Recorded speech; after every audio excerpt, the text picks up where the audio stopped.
Welcome to our channel. Today we how to recover with Ford Motor Company, complete guide step by step clearly. To recover with Ford Motor Company, begin by visiting the official Ford website. Navigate to the Customer Support section, typically found in the menu. Look for the Contact Us option to find various support channels. Choose the communication method that suits you best: phone, email, or chat. If you prefer to call, note the hours of operation for customer service. Prepare your vehicle identification number, VIN, for reference during the call. If using email, write a clear and concise message detailing your issue. Include your contact information and VIN in your correspondence.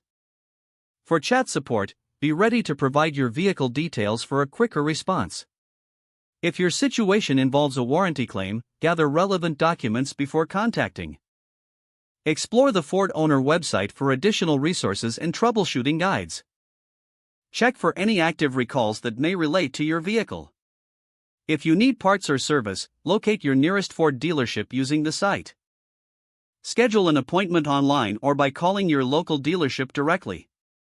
Keep records of all communications, including dates and names of representatives. In cases of unresolved issues, consider reaching out to Ford's corporate office. Follow up with customer service if you do not receive a timely response. Stay informed by joining Ford owner forums and user groups online.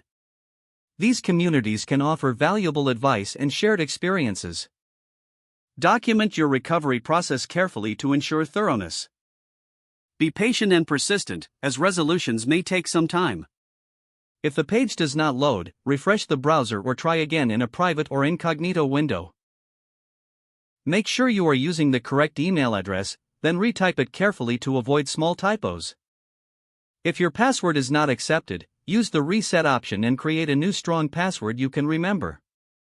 Check your spam folder for verification or security emails, then complete any requested confirmation steps.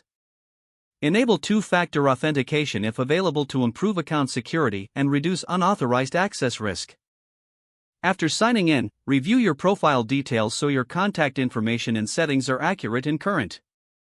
If you see an error message, note it down and try again after restarting your device and internet connection. Don't forget to like this video and subscribe to our channel for more step-by-step tech guides.